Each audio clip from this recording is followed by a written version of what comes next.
که من جوانم، دنیا پر از جوانی، هر جا که بگذارم آنجا پر از جوانی.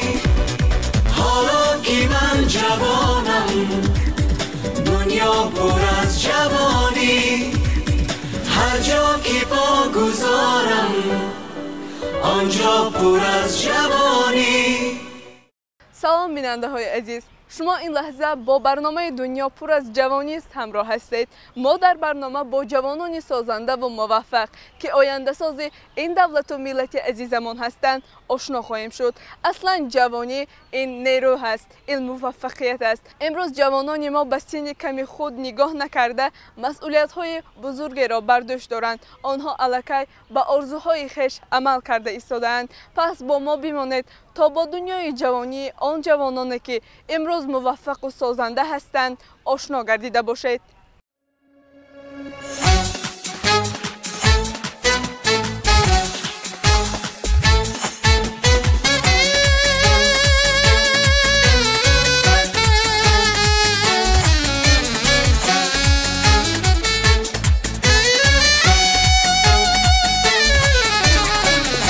جوانانند اصیل و جان فدای راهی آزادی، فداکارند باری رسم و آیین های اجدادی.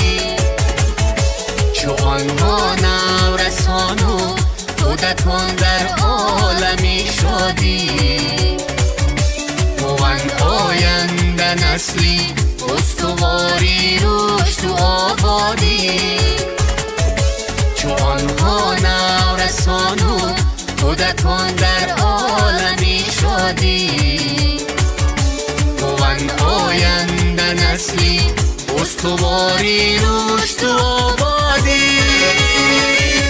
جوانان پرچمی سازند افرازند، بزرگان را جوانان زنده می سازند. وطن را مشعل آینده پندارند، پیامی پیش و پاینده می دارند. وطن را مشعل آینده پندارند، پیامی پیش و پاینده می دارند.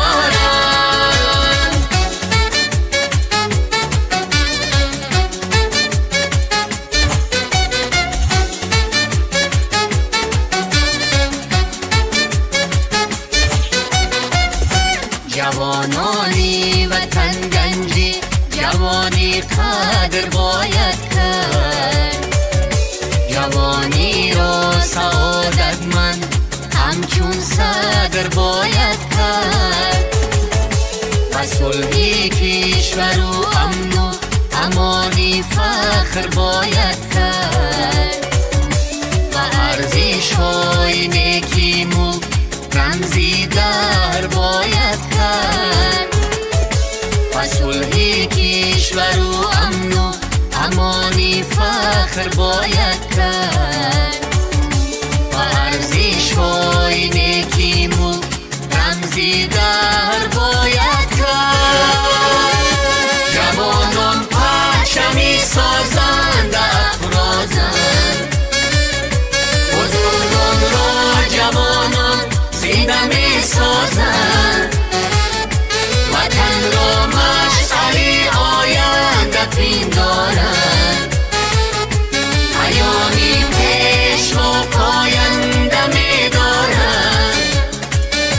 وطن را مشعل آینده پندارند، پیامی پیش و پاینده می دارند. پیامی پیش و پاینده می دارند، پیامی پیش و پاینده می دارند.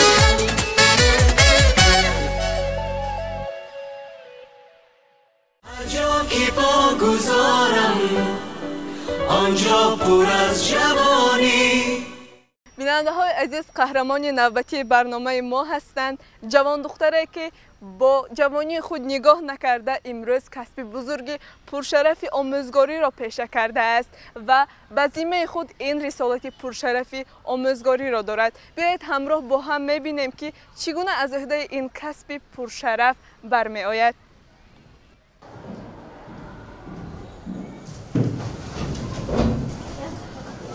السلام علیکم بچه.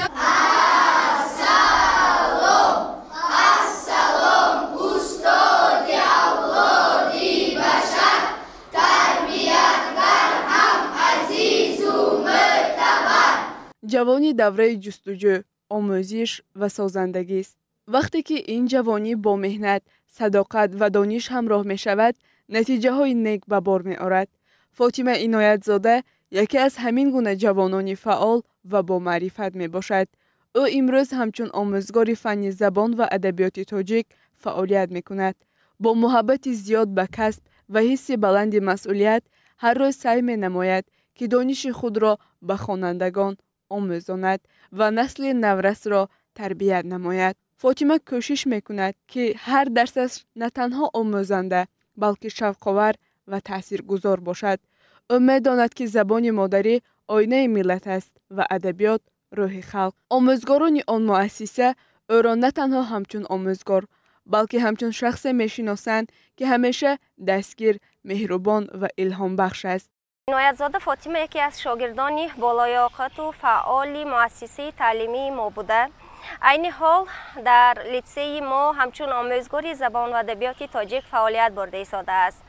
او از ایام تحصیل در مکتب همچون خواننده بالالیاقت و فعال در همه آزمون‌های مکتبی و شهری، ولایتی و جمهوریوی اشتراک فعالانه نموده نامبردار استادان و مؤسسه تعلیمی بود.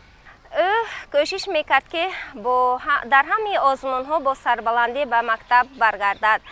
امروز او در قطار همه آموزگاران همچون آموزگار جوان و بالالیاقت فعالیت برده ایستاده است. درس‌های او همچون درس‌های زمان معاصر گذشته ایستادند. کوشش می‌نماید که به خوانندگان چیزهای نو را پیشنهاد نموده هر یک درس‌های او با ثمر گذرند و می‌خواهد آینده همچون آموزگاری با تجربه خودش را معرفی در سطح جمهوری نموده باشد. ما استادان باوری کامل داریم که او آینده رسالت آموزگاری را به سطح بلند و رسانیده نام پرشرف آموزگار را بلند می بردارد و شاگردانی را مثل خود تربیه می نماید که آنها در همه آزمون ها و چاره‌بینی های شهری و جمهوریوی دست بالا می گردند. در برابر تعلیم، فاطمه در کارهای تربیوی و فرهنگی مکتب نیز فعالانه اشتراک می‌کند. با تشبس‌های سازنده‌اش دیگران را نیز به فعالیت هدایت می‌نماید.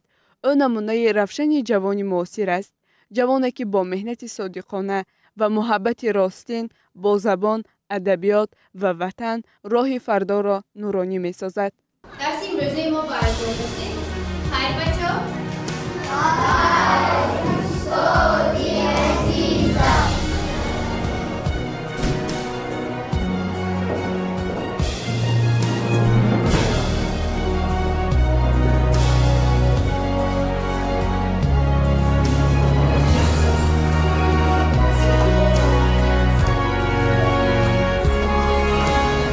هر جا که پا گذارم آنجا پر از جوانی. بار دیگر سلام فاطمه بانو. چطوره که دیدیم شما مشغول درس دادن به خوانندگان بودید و ما آمدیم تا بدانیم که شما چگونه این مسئولیتی بزرگ را به ذمه خویش دارید، چون که شما جوان هستید و حالا تحصیل نیز در دانشگاه دارید. چطور همه این مسئولیت ها را بر ذمه خود گرفتید و چگونه پیش میبرید؟ البته کسب آموزگاری بسیار کسب پرشرف است، بسیار کسب پرمسئولیت است و این کسب در دل من از سن خردسالی در زمانی که صنف 8 در نهمین مؤسسه تعلیمی تحصیل میکردم به دلم جای گرفت و سببکار اصلی آن که همین کسب را من پیشه کردم، آموزگاری فن زبان و ادبیات تاجیک، آموزگاری همین مؤسسه تعلیمی سمت و زیباجان سعیدovna می باشند که زمانی که در مکتب تحصیل می کردم و خواننده مکتب بودم، در روند درس مهر و شوق و ذوق همین تعلیم دادنشان و آموزگار شدنشان به دلم جای گرفت و من نیز خواستم که در همین راه، در همین جاده آینده کسب خود را انتخاب کنم و دوام دهنده کار استاد خود باشم و بسیار شوق‌آور بود، شوقمند بود از همان زمان خردسالی که در دلم شعله درس دادن و خوانندگان تعلیم دادن و یگان ابیات نو را قرائت کردن، از پند و اندرز استادان برایشان گفتن و تحلیل کردن بسیار شوق‌آور بود و همین باعث گردید که پس از ختمی مؤسسه سال 2022 حجت‌های خود را طریق مرکز ملی تستی و دانشگاه دولتی خوجند فاکولته فیلولوژی تاجیک سپاریدم و راه یافتم به اختصاص آموزگار فن زبان و ادبیات تاجیک. حالا شما در شعبه غایبانه تحصیل میکنید همین طور؟ بله، شروع از ماه ینوری سال روان من در شعبه غایبانه فاکولته مذکور تحصیل میکنم و از همان زمان این جانب من آغاز کردم و کسب آموزگاری در همین مؤسسه تعلیمی در جایی که خود آنجا را ختم کردم. خانه برای همگان دویم باشد، برای من اولین است. در همه چاره‌بینی ها، در همه آزمون ها همیشه در صف اول بودم و کوشش میکردم که دختری باشم که همیشه نام والدینش را، نام آموزگارش را بالا میبردارد و همین مهر و شوق استادان بود که به دلم جای گرفت و امروز من در همین جاده خود فعالیت میبرم. آموزگاری این کاری آسان نیست. شما که جوان هستید از عهده همین کسب چگونه برمی آید در اداره کردن خوانندگان؟ البته آموزگاری بسیار کسبی دشوار است، بسیار کسبی پرمسئولیت است. وقتی که در اول برایم دشوار بود، البته چون هرچند همین خانه خودم هم باشد، لیکن خوانندگانی نو اگر در یک صنف 32 نفر خواننده تحصیل کند، 32 خصلت دارد، 32 خاراکتر دارد، 32 طرز سخنرانی دارد و با هر یکی آنها جداگانه مناسبت کردن و از دل آنها دریافتن و به دل کوچک هر یکی آنها درس را فهمانیدن و گفته گذاشتن در اول خیلی دشوار بود. فکر میکردم که برای چی همه خیلی از مثل دیگرها نمیتوانم که یک بار به صنف وارد شوم تا که صنف را به خودم جلب کرده باشم و اداره کرده توانم و این البته در اولی کار نمیشده است. تا زمانی که خواننده به آموزگار عادت میکند و آموزگار به خواننده عادت میکند یک مدت زمان برد و همین خیلی ادامه دادیم. پس از چندین وقتها گذشت، چندین هفته ها سپری کردید و البته با همدیگر با همراهی طالب علمان درس گذاشتیم و همین شد با همدیگر امروز خوب میگذرد. وقتی که درس میدهید آیا آن همان خوانندگانی که در صنف حضور دارند به شما الهام میبخشند؟ البته چهره هر یکی آنها از همدیگرشون به کلی فرق میکند و هر یکشون با بودنشون برای آموزگار قوت دهنده هستند، چون سخنان شیرین آنها، طرزی که آنها برای آموزگار سوال میدهند و بسیار میپرسند اینش چی، آنش چی، برای چی اینش این خیلی گفته، این هر یکش برای آموزگار قوت میبخشد. البته تشکر زیاد. با وجود جوانی، یعنی به جوانی خود نگاه نکرده، چگونه توانستید خود را در محیط آموزگاری معرفی کنید؟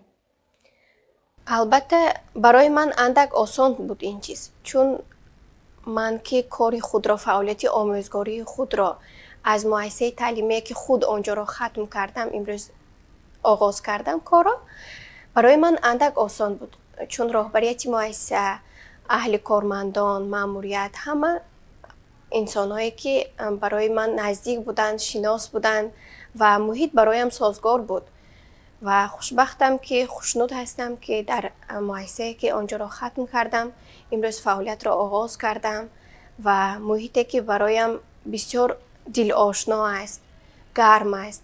هر یک با همدیگر کوشش میکنیم که در همه پهلوها کنار همدیگر باشیم. ما آموزگاران محیط ما بسیار محیطی است که شوق‌مند کننده است. وقتی که سحر از خانه میبری چقدر تیزتر حرکت میکنی که زودتر به همین درگاه آمده رسی و به خود جلب میکند انسان را و همین خیلی برایم آسان بود. اندک میدونید برایم جالب است که شما که جوان هستید امروز شما در بین جوانان دیگر امروز که خوانندگان صنف‌های 10 و 11 نیز الکی آنها جوان هستند، چگونه آنها با شما مناسبت میکنند؟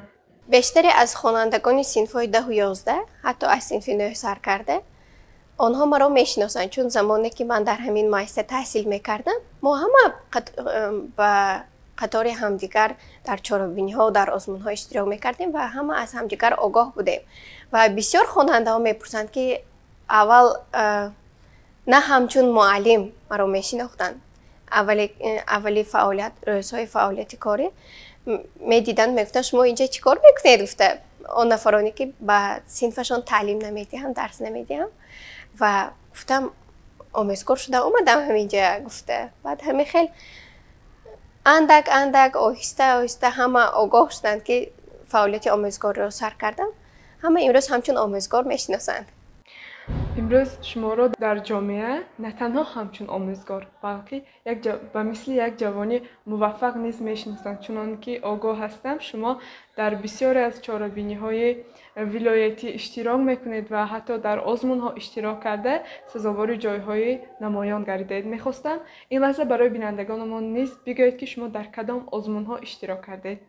من راستی اشتراک در آزمون چهاربینی را از سن خردسالی آغاز کردم و همین چیز در دل من جاری ماند و دل کندن نمی شود و همین گونه ادامه دادیم تا حال هم همین خیلی هست. خود که اشتراکچی آزمون جمهوری فروغ سپیدانایی کتاب هستم و با تشبث پیشوای معظم ملت سال 7 است که این آزمون جاری گردیده است و امروز جریان دارد.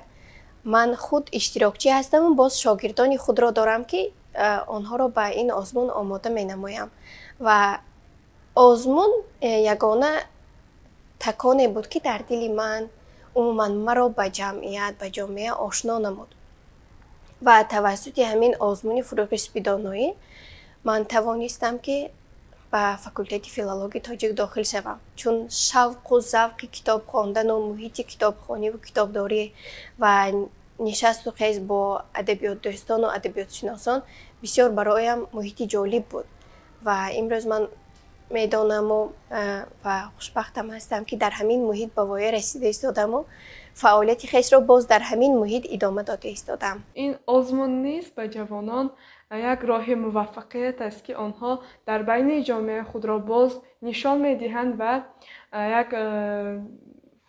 وطندوستی خود را توسط این آزمون ها نشان میدهند.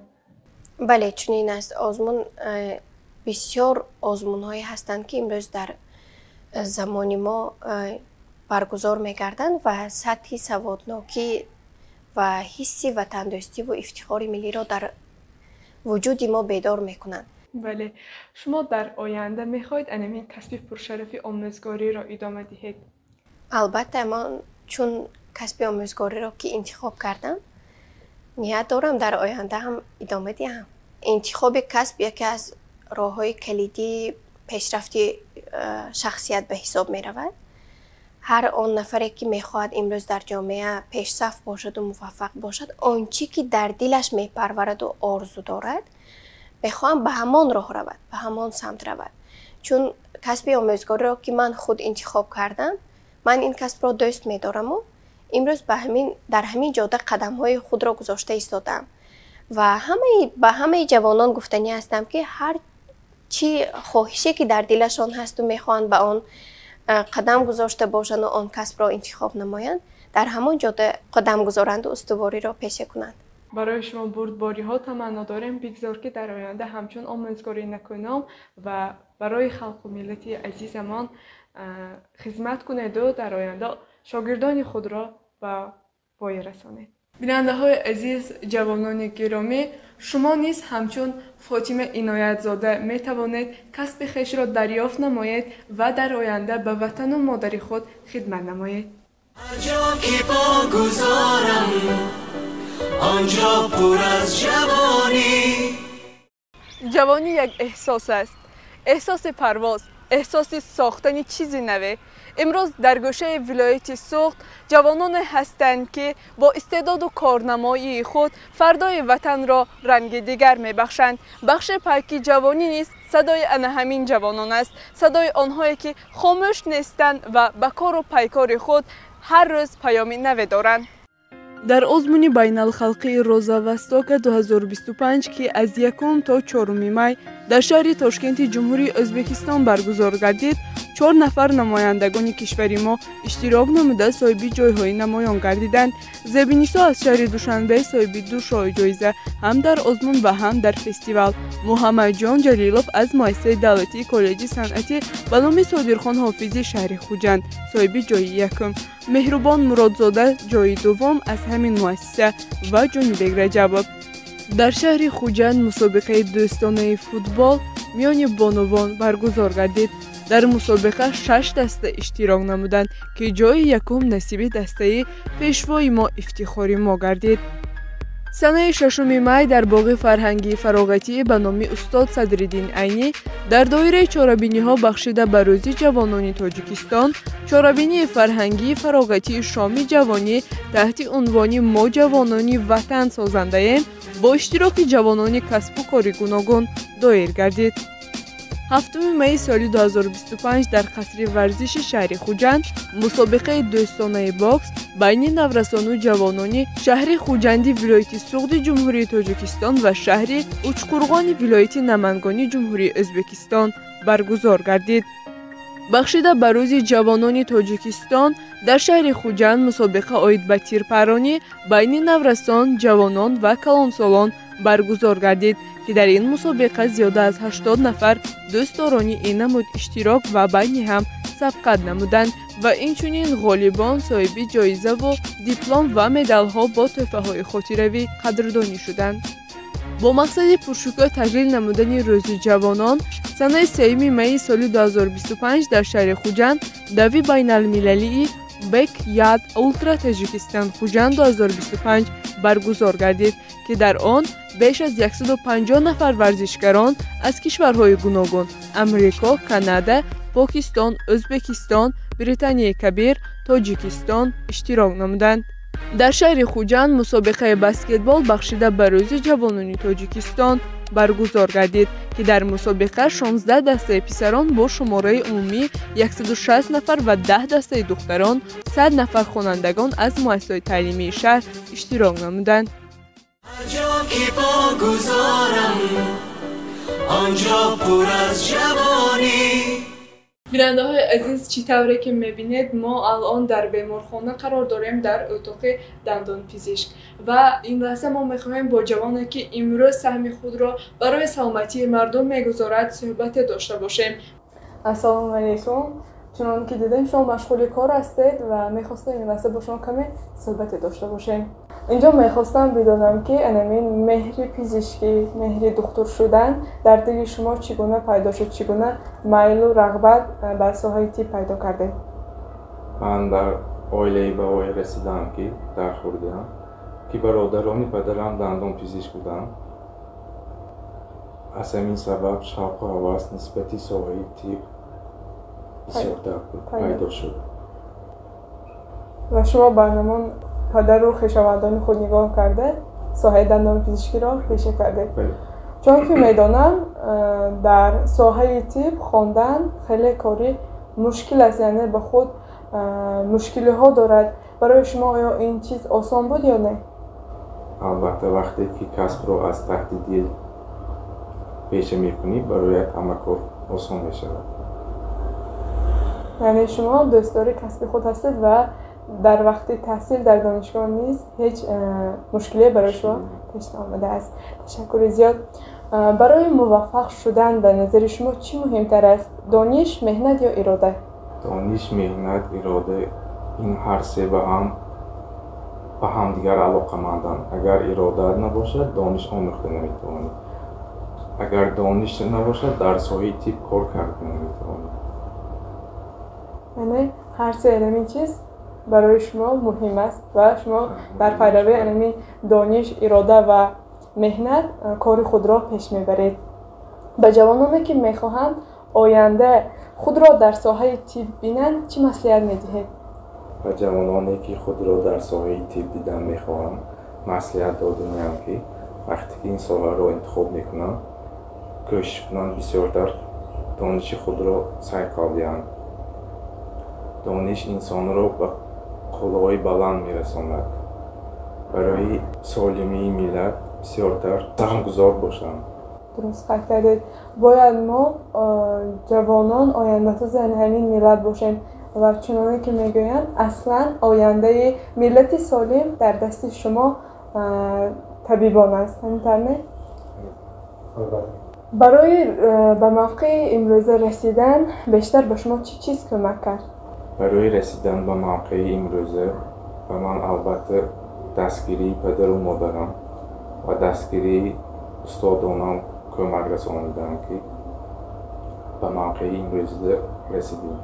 به همه استادانم نداری بیان میکنم که دستگیری آنها بود که تا این قله ها رسیدم میکنم.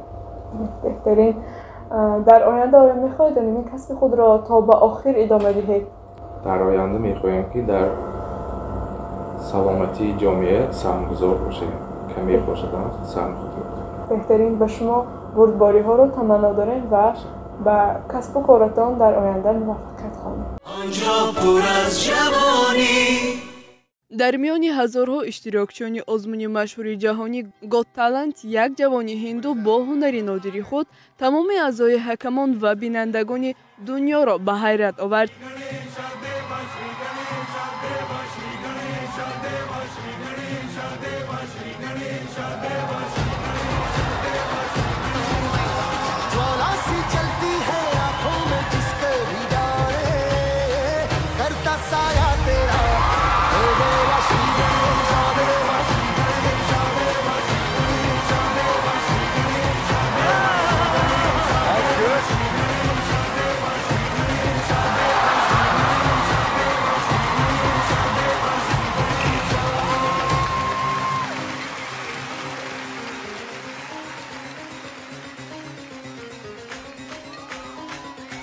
Oh, he's not doing more.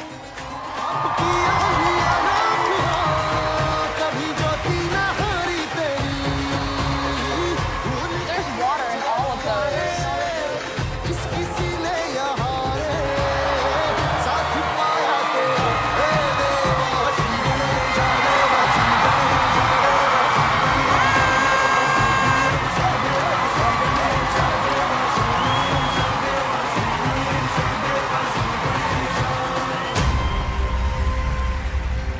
Oh no. No!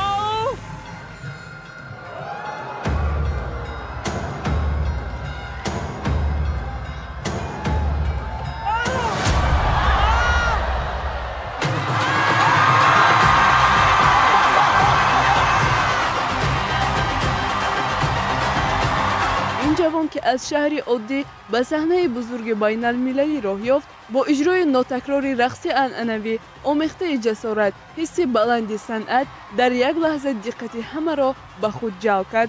هنری او نه تنها به حکمان بلکه به میلیون ها تماشابینان و شبکه‌های اجتماعی نیز تاثیر عمیق گذاشت. این جوان برای جوانان زیاد نمونه الهام بخش گردید و اثبات کرد که با مهنت، استعداد و باوری میتوان به آرزوهای بزرگ دست یافت.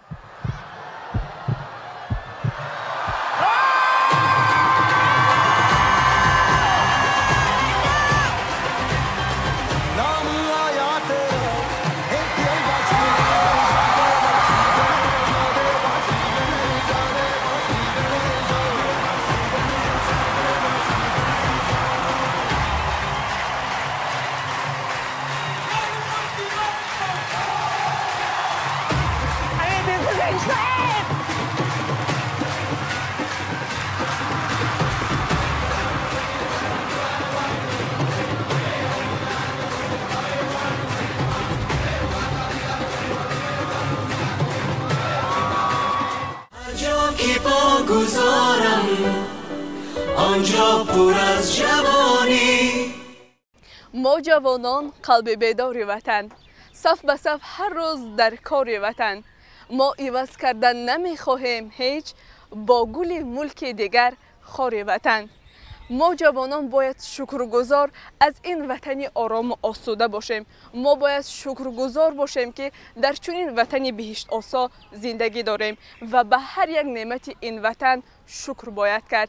ما جوانان باید همیشه وطن عزیزمان را دوست بداریم و هر ذره خاک و آب این وطن را قدر کنیم و دوستدار این میهن عزیز باشیم. بیننده های عزیز، جوانان گرامی، برنامه دنیا پر از جوانی است. این لحظه به انتهای خوش می رسد. با ما بمانید تا برنامه های آینده. خیر عزیزان، دوستدار این وطن باشید. حالا که من جوانم، دنیا پر از جوانی، هر جا که پا گذارم آنجا پر از جوانی.